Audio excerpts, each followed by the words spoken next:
So do we need more entrepreneurs? Absolutely. And because I'm an entrepreneur as well as an investor in real estate, I pay zero tax. Instead of get out of debt, I get into debt. And I just refinanced $300 million in debt. Debt and taxes make the rich richer.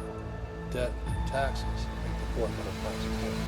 What if we get rid of school? Then what would happen? Would it be better if we had no educational system at all?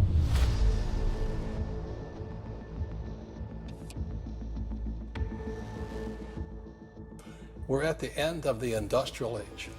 And the industrial age was, and when an entrepreneur was in the industrial age, and the entrepreneurs created jobs. For example, Henry Ford, when he started Ford Motor, he created millions of jobs, or thousands of jobs. Sure.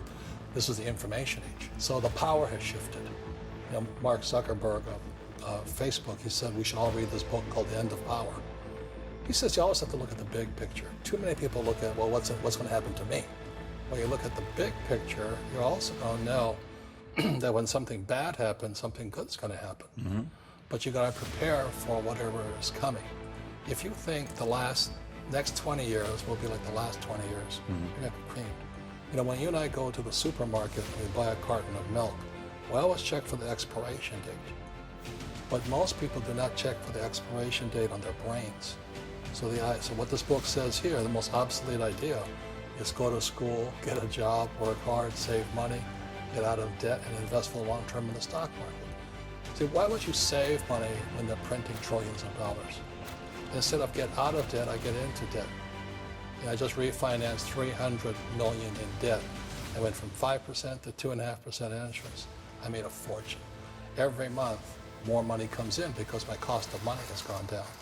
So while some financial experts are saying get out of debt, I'm saying learn how to use debt. See, when I came back from in Vietnam in January of '73, the first thing my rich dad said to me was go to school to learn how to invest in real estate. It wasn't real estate, it was how to use debt and taxes.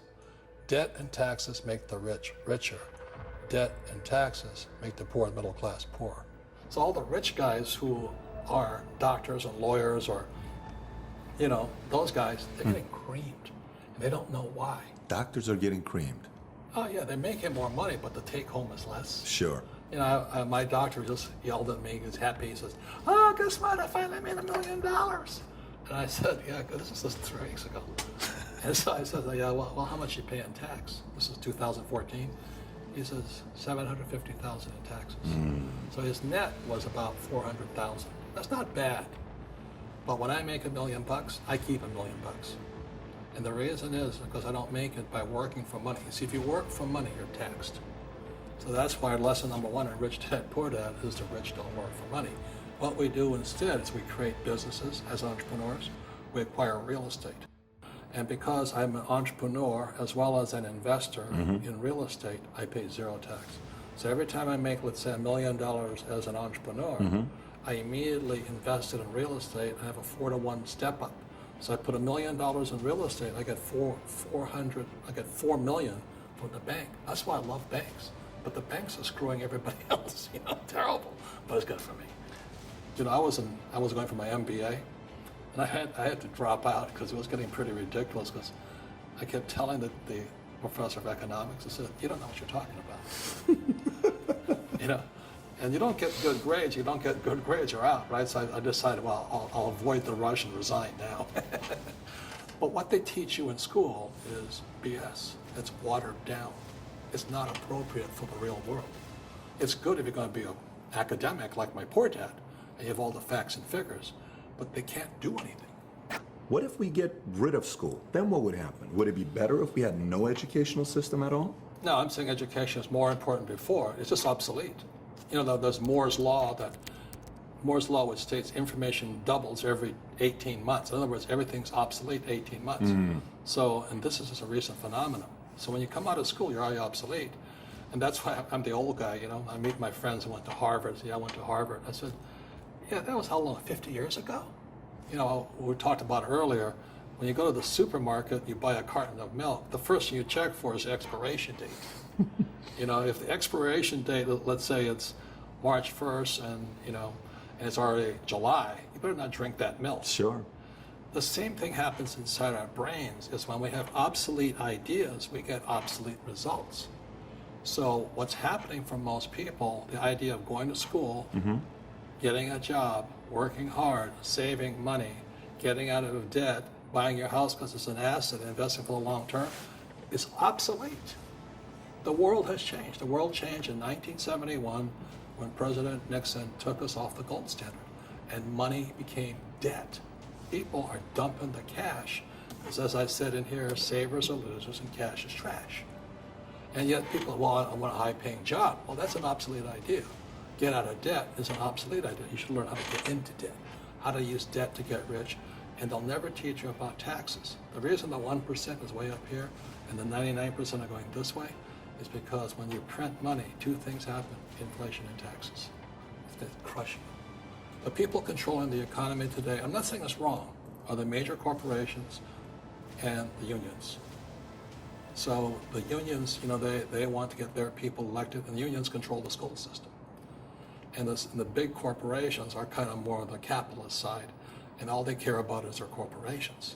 When people, I always laugh at people, say, oh, I'm so proud of Apple. It's an American company. It's a BS.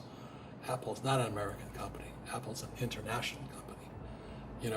Its headquarters are in Cupertino, California, but its factories are in China, Korea, the Philippines, and they keep their money offshore.